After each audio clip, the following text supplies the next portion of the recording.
Mari kita lihat bagian firman Tuhan dari Yohanes pasal yang ke-10 ayat 11 sampai ayat yang ke-18. Yohanes pasal yang ke-10 ayat 11 sampai ayat 18. Kita akan membaca bagian firman Tuhan ini. Saya akan membacakan buat setiap kita. Yohanes pasal 10 ayat yang ke-11 sampai ayat 18. Akulah gembala yang baik. Gembala yang baik memberikan nyawanya bagi domba-dombanya. Sedangkan seorang upahan yang bukan gembala dan yang bukan pemilik domba-domba itu sendiri, ketika melihat serigala datang, meninggalkan domba-domba itu lalu lari. Sehingga serigala itu menerkam dan mencerai-beraikan domba-domba itu. Ia lari karena ia seorang upahan dan tidak memperhatikan domba-domba itu. Akulah gembala yang baik dan aku mengenal domba-dombaku dan domba-dombaku mengenal aku. Sama seperti Bapa mengenal aku dan aku mengenal Bapa dan aku memberikan nyawaku bagi domba-dombaku. Ada lagi padaku domba-domba lain yang bukan dari kandang ini. Domba-domba itu harus kutuntun juga. Dan mereka akan mendengarkan suaraku. Dan mereka akan menjadi satu kawanan dengan satu gembala. Bapa mengasihi aku, oleh karena aku memberikan nyawaku untuk menerimanya kembali. Tidak seorang pun mengambilnya daripadaku, melainkan aku memberikannya menurut kehendakku sendiri. Aku berkuasa memberikannya dan berkuasa mengambilnya kembali. Inilah tugas yang kuterima dari Bapakku. Demikian jauh pembacaan firman Tuhan. Berbahagialah setiap kita yang membaca dan juga merenungkan dan melakukan di dalam keseharian kita. Nah saudara, suatu kali ada seorang anak di dalam kelas sekolah minggu dan sang guru meminta untuk anak-anak yang ikut sekolah minggu itu menggambar tentang Allah yang dia kenal. Beberapa anak menyerahkan gambarnya. Anak yang pertama melukiskan Allah itu seperti Superman. Ditanya sama guru sekolah minggu, loh nak kenapa kamu gambar Superman? Sebab Allahku hebat, powernya besar, dia bisa jotos, tonjok itu batu yang besar, yang raksasa, luar biasa Allahmu ya nak. Oh iya dong, Allahku hebat. Ya. Lalu kemudian ada anak yang kedua, dia gambar Allah seperti Santa Claus. Saudara. Lalu ditanya sama guru sekolah minggu itu, kenapa kamu gambar Allah seperti Santa Claus? Karena Allah itu murah hati, lihat tuh Santa Clausnya bawa hadiah banyak. Ya, Allah murah hati seperti Santa Claus yang memberikan banyak hadiah khususnya di hari Natal, begitu ya. Lalu kemudian ada anak yang ketiga, saudara. Anak yang ketiga punya gambar yang cukup unik. Dia gambar ada seorang pria matanya cukup besar, belok sekali, matanya besar, dua. Lalu guru itu menghampiri anak tersebut, nak kamu gambar apa?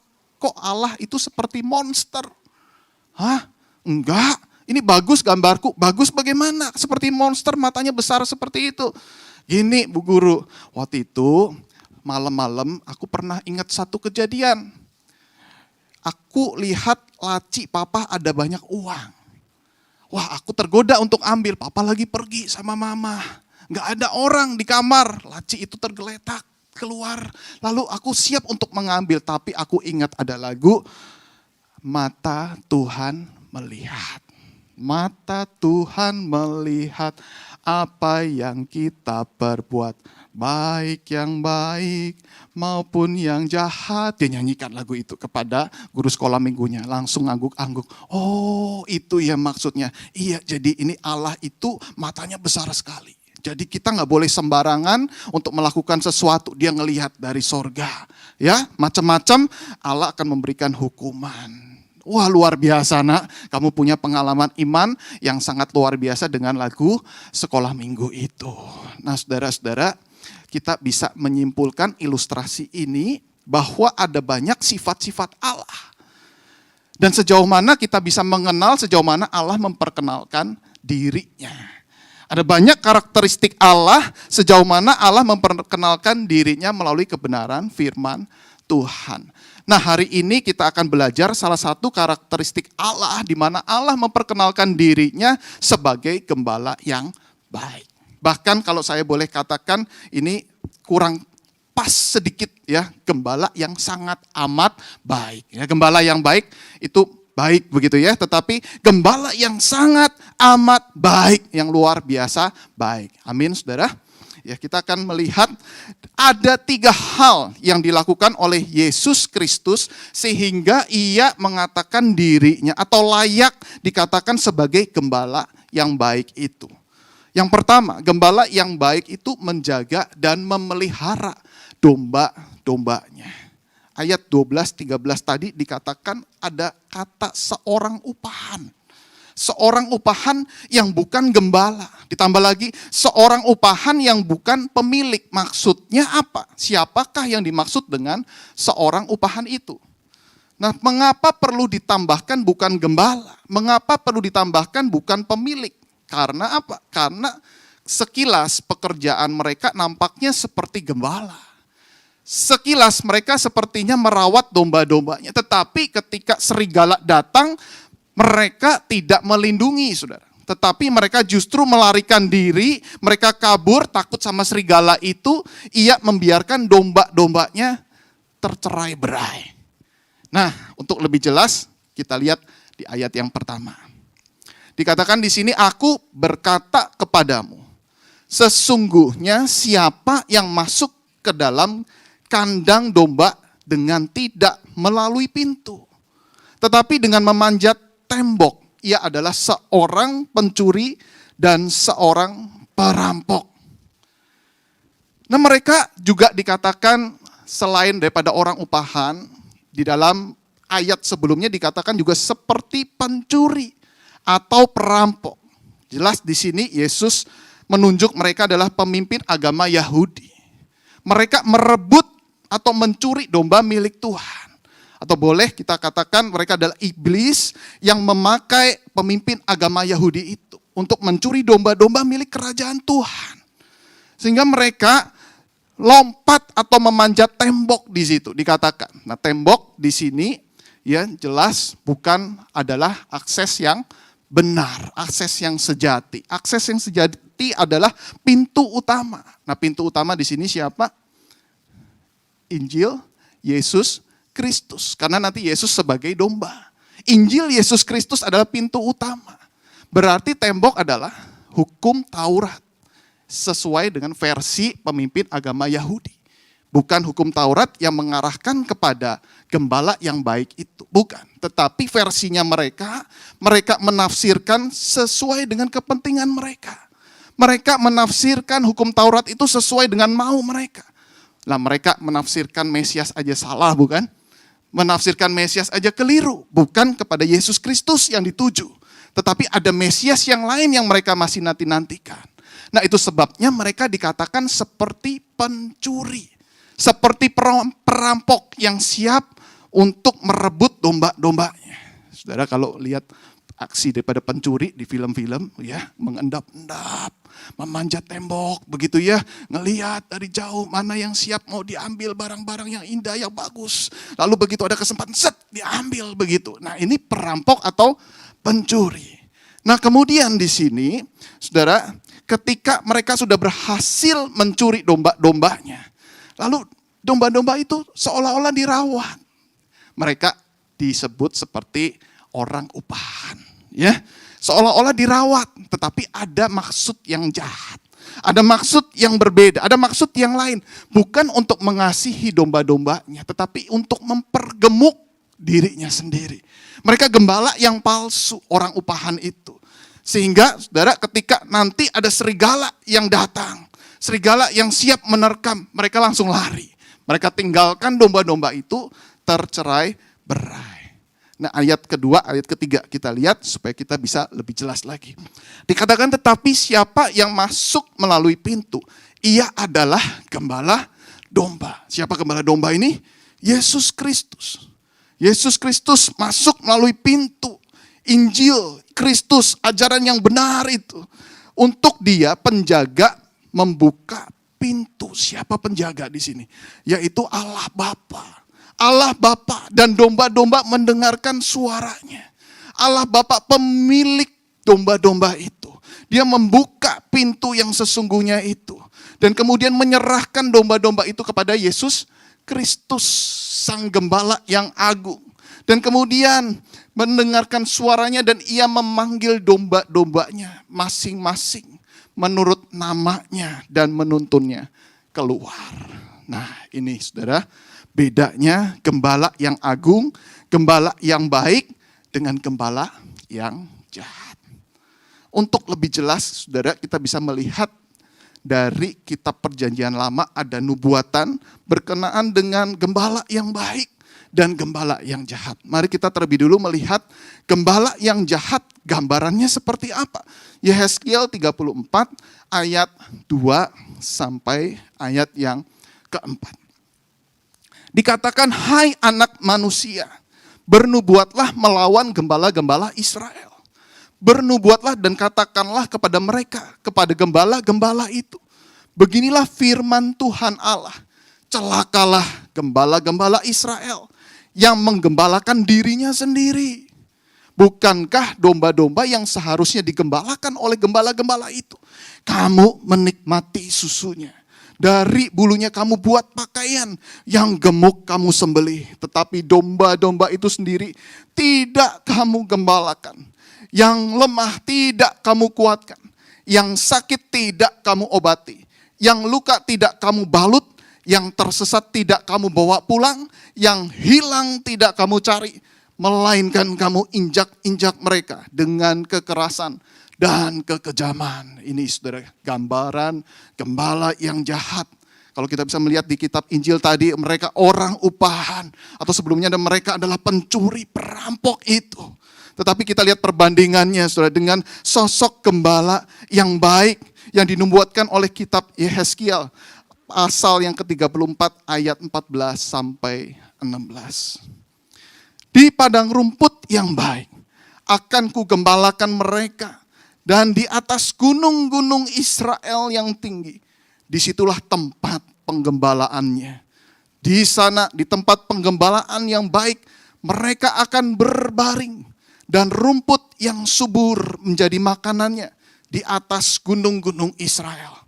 Aku sendiri akan menggembalakan domba-dombaku, dan aku akan membiarkan mereka berbaring. Demikianlah firman Tuhan Allah, yang hilang akan kucari, yang tersesat akan kubawa pulang, yang luka akan kubalut, yang sakit akan kukuatkan, serta yang gemuk dan yang kuat akan kulindungi. Aku akan menggembalakan mereka sebagaimana seharusnya. Luar biasa bukan? Apa yang dilakukan oleh gembala yang baik itu. Dan itulah Yesus Kristus, Sang Gembala yang baik. Yang kedua, kenapa dikatakan gembala yang baik?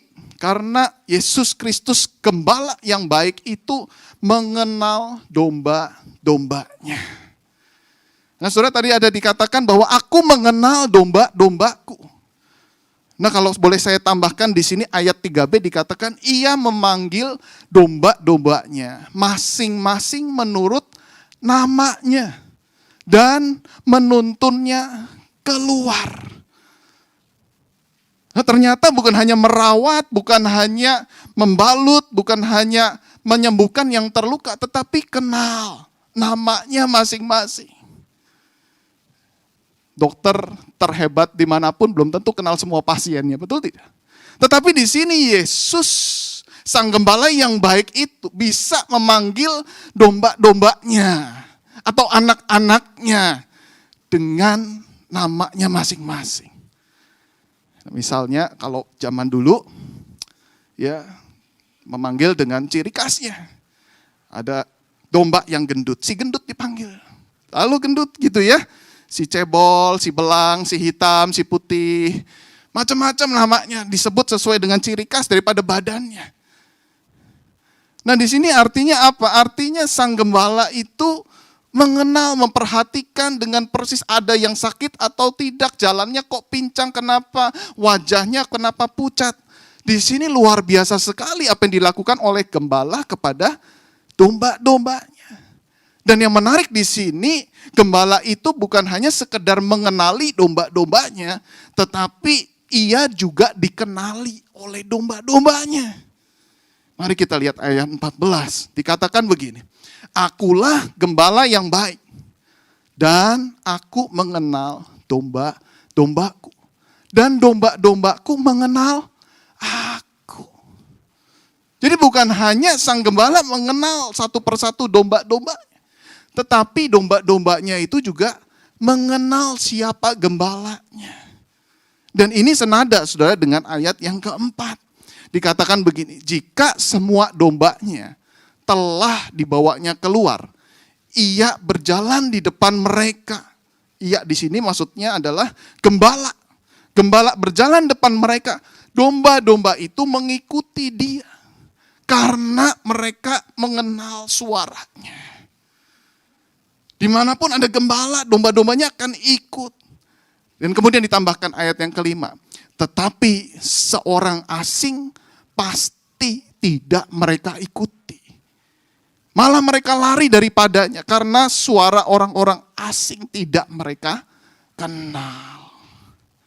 Artinya apa? Artinya betul-betul domba-domba itu sangat mengenal gembalanya, suaranya seperti apa, tipikalnya seperti apa. Ketika gembalanya bersuara, dia akan mendekat dan kemudian mengikuti kemana gembalanya pergi. Domba itu adalah binatang yang lemah dan tak berdaya. Sangat beda dengan binatang-binatang yang lain, saudara. Kalau kita perhatikan, domba ini salah satu jenis binatang yang tidak punya cara melindungi diri. Tidak ada sistem pertahanan untuk melindungi diri. Misalnya, kalajengking, saudara pencet begitu ya, itu pasti buntutnya akan menyengat. Itu sistem untuk melindungi dirinya. Cicak, saudara tangkap, dia akan lepaskan ekornya. Kura-kura punya cangkang yang sangat keras. Pernah itu saya lihat dikasih ke buaya, ya, buaya gigit aja sangat susah. Tentu kura-kura yang besar ya, gigit kura-kura itu tidak bisa, saudara.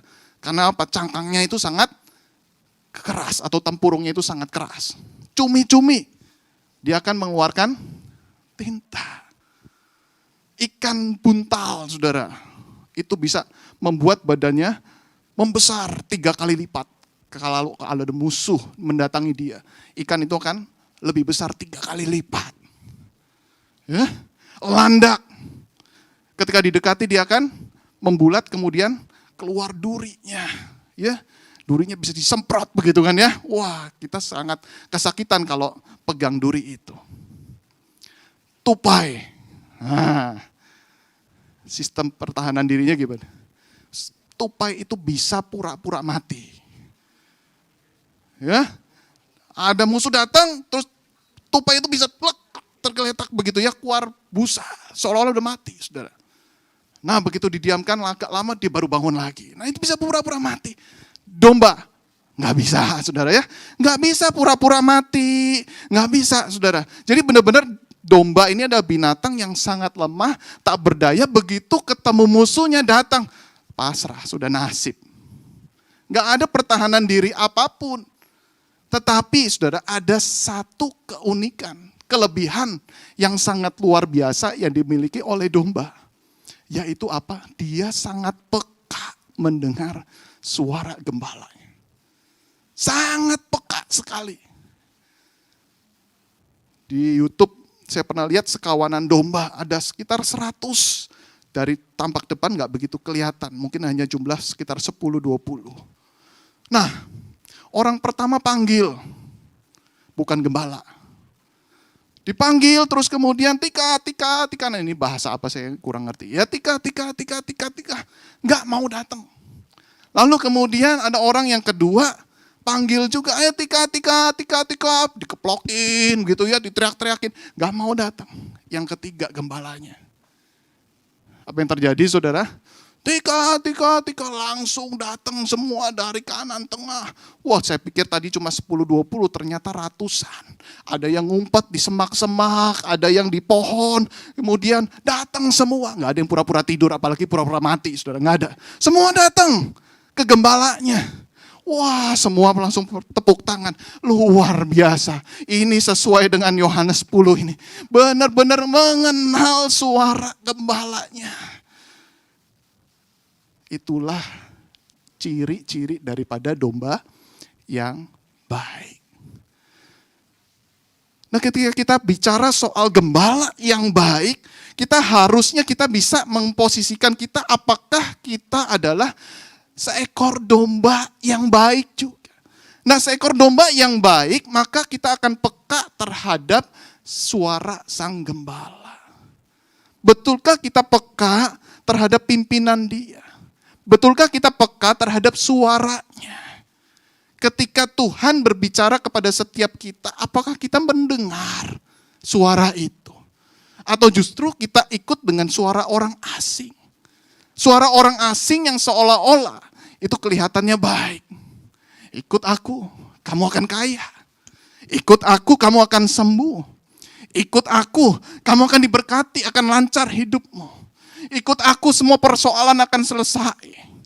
Saudara, itu suara orang asing. Itu bukan suara daripada sang gembala yang baik.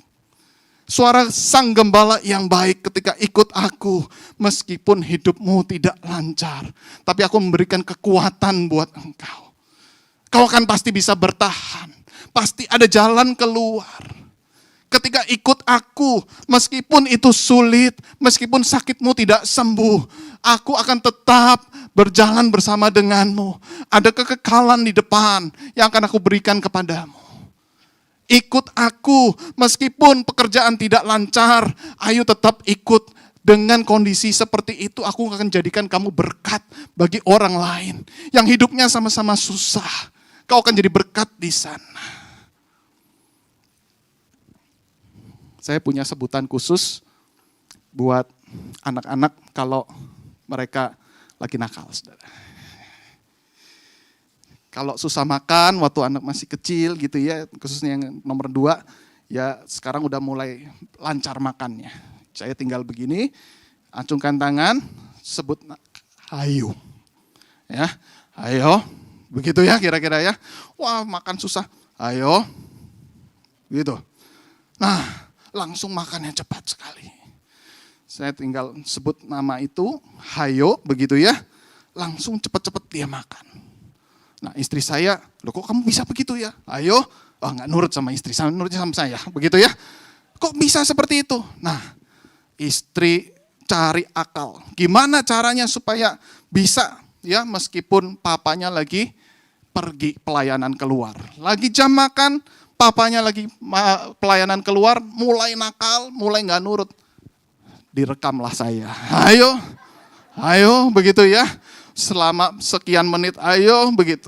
Nah, kemudian habis itu dimunculkan anak saya yang ngelihat. Nih papi nih, ya, ayo, makannya yang benar. Ayo, wah makan. Ya, ngelihat suara saya, ngelihat wajah saya, langsung dia mau makan dengan lahap. Jadi domba dengan manusia itu mirip, ada ikatan batin. Ada keterikatan batin di mana dia bisa mengenali gembalanya seperti anak mengenali bapaknya. Ini sifat unik daripada domba. Jadi ketika kita mempercayakan diri kita kepada gembala yang baik, maka seharusnya kita menjadi domba yang baik yang mengikuti perintah dan suara dari bapaknya. Yang ketiga, saudara, kenapa dikatakan gembala yang baik? Nah, gembala yang baik itu memberikan nyawanya bagi domba-dombanya. Nah, ini luar biasa. Ini syarat yang ketiga. Kalau seorang itu punya alat tes kebohongan, nah ini alat tes kebaikan. Buktikan kalau kamu adalah orang yang baik. Nah, saudara, kira-kira seperti apa untuk kita bisa berkata bahwa orang itu benar-benar baik? Apakah cukup dengan tindakan merawat dan kemudian mengenal domba-dombanya, lalu kita bisa katakan itu adalah gembala yang baik? Nah, misalnya ada seorang pemuda tiba-tiba jatuh cinta dengan seorang gadis. Tiba-tiba dia ngajak untuk pergi ke gereja bareng. Ya, mau gereja naik apa? Nggak ada yang antar. Saya mau jemput kamu. Setelah itu kita pulang yuk makan. Habis itu bungkusin buat orang tuanya. Sangat luar biasa baik, bukan? Nah, apakah dia orang yang baik? Belum tentu, bukan? Dia mengenal kita. Dia merawat, dia memberikan hadiah. Apakah itu membuktikan bahwa dia adalah orang yang baik? Jawabannya belum tentu. Yeremia 17 ayat 9. Sudah dikatakan begini. Betapa liciknya hati. Lebih licik daripada segala sesuatu. Hatinya sudah membatu. Siapakah yang dapat mengetahuinya? Tergantung apa motifnya. Tergantung apa motifnya ketika seseorang itu melakukan kebaikan. Artinya di sini adalah perbuatan baik itu bisa dimanipulatif. Tergantung motifnya apa. Nah, masalahnya di sini hati seseorang itu sangat licik. Siapa yang dapat mengetahuinya? Nah, tetapi jikalau ada seorang berkata, saya rela menyerahkan nyawaku buat kamu. Ini patut diperhitungkan, ini benar-benar adalah orang yang baik. Itu sebabnya Yesus berkata, akulah gembala yang baik, aku memberikan nyawaku kepada domba-dombaku. Artinya apa? Artinya nyawa aja diberikan. Apalagi yang lainnya. Nah, kalau kita masih curiga, benar nggak sih orang seperti ini atau pribadi seperti ini adalah pribadi yang baik? Saya pengen yang benar-benar baik, begitu ya. Mari kita lihat Roma 5 ayat yang ke-7. Roma 5 ayat yang ke-7 dikatakan, sebab tidak mudah seseorang mau mati untuk orang yang benar. Tetapi mungkin untuk orang yang baik ada orang yang berani mati. Akan tetapi Allah menunjukkan kasih-Nya kepada kita. Oleh karena Kristus telah mati untuk kita ketika kita masih berdosa. Betul, Kristus memberikan nyawanya buat kita. Tetapi saudara, bedanya dengan orang lain yang memberikan nyawa. Teroris pun memberikan nyawa buat agamanya, bukan? Kristus memberikan nyawanya buat kita orang yang berdosa. Orang yang baik tidak, orang yang benar pun tidak. Itu artinya. Dikatakan baik tidak, apalagi dikatakan orang yang benar. Mana ada orang yang mau mati untuk orang yang berdosa. Di sini kita dikatakan Allah menunjukkan kasih-Nya kepada kita ketika kita masih berdosa. Kalau mau diibaratkan domba, kita bukan domba yang bagus. Domba yang kotor. Domba yang pincang kakinya, bulukan, jelek, kurus, hidup lagi. Tetapi ada gembala yang mau mati buat domba seperti itu, saudara. Betul-betul dia dengan tulus, dengan kasih-Nya memberikan nyawanya untuk domba-domba yang seperti itu. Nah, selain nyawanya diberikan kepada domba-domba itu berlaku, saudara, untuk domba-domba yang lain. Maksudnya apa? Dikatakan di ayat 16, mari kita membaca. Ada lagi padaku domba-domba lain yang bukan dari kandang ini. Domba-domba itu harus kutuntun juga. Dan mereka akan mendengarkan suaraku. Dan mereka akan menjadi satu kawanan dengan satu gembala. Ini maksudnya ini bukan hanya domba-domba yang ada di depanku ini, tetapi ada di kandang yang lain. Ada di tempat yang lain, harus kutuntun. Artinya apa? Artinya gembala yang baik bukan hanya ras, memberikan nyawanya untuk ras Yahudi saja. Tetapi ada orang-orang non-Yahudi di luar sana. Yang mereka juga nanti akan menjadi domba-dombaku. Ada domba Batak, domba Tionghoa, domba Manado, domba Padang, dan sebagainya. itulah nanti akan dituntun, mereka akan mendengar suaraku. Mereka menjadi satu kawanan dengan satu gembala. Saudara berbayangkan betapa kasihnya sangat luar biasa. Tidak hanya mementingkan hanya satu golongan, satu ras saja. Tetapi di luar itu, hati sang gembala sangat pedih melihat domba-domba yang tidak bergembala. Lalu dia juga mau mati buat mereka. Itu sebabnya kita bisa menjadi domba-dombanya. Karena apa? Karena sudah dengan belas kasihan Tuhan dari zaman itu, dari sebelum dunia dijadikan, betul-betul dicurahkan buat kita, saudara dan saya, yang bukan dari golongan Yahudi, akhirnya bisa menerima belas kasihan Allah. Dan bukan hanya itu, saudara, ada bukti yang terakhir. Dia melakukan dengan kerelaan hati, bukan dipaksa. Mari kita lihat ayat 17 dan ayat 18.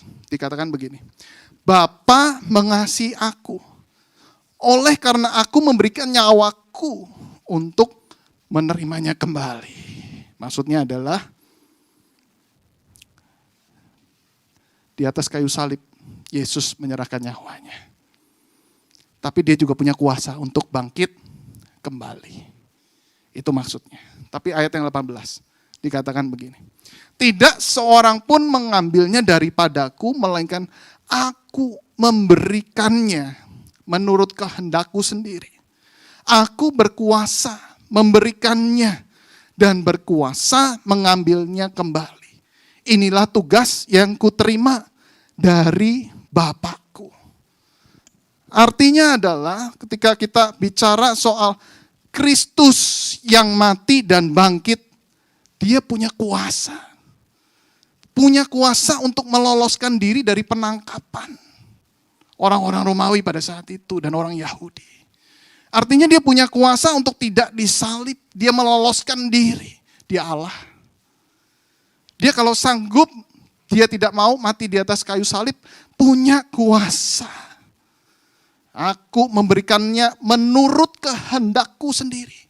Aku berkuasa mengambilnya kembali. Artinya apa? Artinya dia berkuasa, panggil ribuan malaikat di atas kayu salib, langsung diselamatkan oleh ribuan malaikat itu dan tidak jadi karya Kristus di atas kayu salib. Itu sangat mudah bagi Kristus yang adalah Allah. Tetapi dia dengan rela hati. Dengan rela hati, bukan dipaksa oleh Bapa. Harus, meskipun itu menjadi konsekuensi logis, di mana untuk menebus dosa setiap kita, harus ada korban di atas kayu salib. Tetapi dia betul-betul dengan kerelaan hati, memberikan nyawanya bagi domba-dombanya, bagi setiap kita. Jadi kita sekarang betul-betul membuktikan benar Yesus adalah gembala yang baik. Menyerahkan nyawa dengan cara seperti ini sangat membuktikan bahwa dia adalah gembala yang sangat amat baik. Bukan hanya baik, amat sangat baik. Nah, apa implikasinya ketika kita belajar Yesus adalah gembala yang baik? Tentu kita bersyukur, bukan? Kita punya gembala yang sangat baik. Tetapi pertanyaannya, apakah kita sudah menjadi domba yang baik itu? Kita mengenal suaranya, kita mendengar suaranya, kita mengikuti pimpinannya. Saya nggak tahu apa yang terjadi dalam kehidupan saudara saat ini. Mungkin sedang mengalami pergumulan yang berat, beban hidup yang menekan. Saudara terus ingat suara Tuhan, jangan tinggalkan dia. Jangan tinggalkan gembala yang baik itu. Jangan ragu atas perbuatannya yang baik, jangan ragu atas kebaikan Tuhan. Dan lihatlah kembali akan salib Kristus itu tergantung sosok gembala yang sangat baik. Yang benar-benar baik menyerahkan nyawanya bagi kita yang berdosa, yang hina, yang tidak layak mendapatkan kehidupan yang kekal itu. Ketika kita melihat salib Kristus itu ada gembala yang sangat baik itu tergantung di sana. Itu akan memberikan kita kekuatan untuk menjalani hari-hari kita. Jangan kita lengah, kita menanggung beban yang begitu berat tanpa kita melihat ke arah salib itu. Kebaikan Tuhan akan menopang kita, menguatkan kita, dan menyegarkan jiwa kita. Dan di salib itulah terletak hati Allah. Seseorang berkata, ketika kita ragu atas perbuatan baik Tuhan, maka lihatlah kepada hatinya. Mungkin saudara akan berkata, mana dia baik bagi orang lain, buat aku tidak. Dia sangat baik bagi orang itu, bagi keluargaku tidak. Di mana perbuatan baik Tuhan ketika saudara dan saya sedang meragukan kebaikan Tuhan? Jangan kita meninggalkan Tuhan, tetapi lihatlah hatinya. Hatinya ada di atas kayu salib. Sangat jelas sekali kebaikan Tuhan di sana. Dan kita bersyukur saudara, ia bukan hanya gembala yang baik, tetapi ia juga sekaligus domba yang baik. Ini luar biasa. Di dalam Injil Yohanes katakan ia adalah anak domba Allah yang menghapus dosa dunia. Artinya apa? Artinya ia juga mengalami hidup di dunia seperti selayaknya seekor domba. Dia tahu rasanya disakiti, dikhianati, dilukai, saudara. Ketika kita bertanya, Tuhan, aku sangat pedih sekali mengalami pengkhianatan seperti ini. Tuhan berkata, aku tahu, aku pernah alami itu. Karena aku pernah mengalami hidup sebagai seekor domba. Dia tahu rasanya dikhianati. Bahkan penderitaannya jauh lebih besar daripada penderitaan yang kita alami. Untuk apa dia rela melakukan itu semua? Tentu saja jawabannya untuk menghapus dosa dunia. Tetapi dia juga mau turut beserta dengan penderitaan kita. Dan yang lebih penting adalah selain itu dia pengen memberikan teladan. Teladan buat setiap kita bagaimana hidup di dalam dunia ini menjadi seekor domba yang baik. Dia memberikan teladan yang berharga. Dia memberikan teladan bagaimana ketika dia mengalami penderitaan. Dia memberikan teladan bagaimana dia berhadapan dengan orang-orang yang jahat yang menjatuhkan dia. Dan mari kita melihat domba Allah itu. Dan dia akhirnya disembelih di atas kayu salib. Dia dengar suara Bapa di surga. Dia mengenal Bapaknya, sangat intim sekali dengan suara Bapaknya. Dia begitu berat, begitu letih menjalani hidup penderitaan. Khususnya ketika menjalani jalan penderitaan di atas kayu salib. Betapa pedihnya. Dia harus jalani semua itu. Karena dia mau lihat ke depan. Ada visi besar dari Bapa untuk menebus saudara dan saya. Betapa mahal harganya. Betapa besar pengorbanannya. Betapa kasihnya yang luar biasa diberikan. Karena itu jangan terus kita berkeluh kesah terhadap penderitaan. Tetapi lihatlah karya Tuhan di atas kayu salib itu dengan pengorbanan jauh lebih besar ketimbang penderitaan yang kita alami. Suatu hari seorang ibu tua sangat gelisah. Kemudian dia bermimpi di sebuah pantai, di tepi pantai khususnya, lalu dia bertanya kepada Tuhan, Tuhan kenapa hari ini cuma sepasang jejak kaki? Hari-hari sebelumnya saya waktu bermimpi ada 2 pasang, artinya aku dituntun oleh gembalaku. Membawa ke air yang tenang, waduh indah sekali, tetapi hari ini aku begitu gelisah Tuhan, kenapa Engkau meninggalkan aku hanya sepasang jejak kaki dan Engkau tidak ada Tuhan. Nah Tuhan menjawab begini, aku tidak meninggalkan kamu, yang kau lihat sepasang jejak kaki adalah kakiku. Dan aku sedang menggendong kamu. Setelah itu ibu tua itu bangun. Dari mimpi itu dia lihat lukisan di mana Yesus sedang menggendong domba. Saudara tahu lukisan itu ya? Oh iya, itu domba itu aku. Bersyukur sekali Tuhan tidak meninggalkan aku. Dia baik, hatinya sangat baik. Dia tidak meninggalkan aku digendongnya. Sehingga aku diberikan kekuatan kembali. Dia habis itu berdoa, dia tidur kembali dengan nyenyak. Tuhan yang sama mungkin sedang menggendong kita. Memberikan kita kekuatan, kelegaan. Tuhan yang sama mungkin tidak menghapuskan masalah kita. Tidak membereskan masalah-masalah yang kita hadapi. Tetapi dia sedang menguatkan kita. Jangan kita berputus asa, jangan kita merasa kita ditinggalkan Tuhan, jangan kita merasa Tuhan tidak baik terhadap kita. Lihat kembali hatinya, kalau engkau tidak melihat perbuatannya. Hatinya sungguh amat baik. Itulah Yesus, gembala yang amat sangat baik. Amin. Mari kita ambil waktu tenang.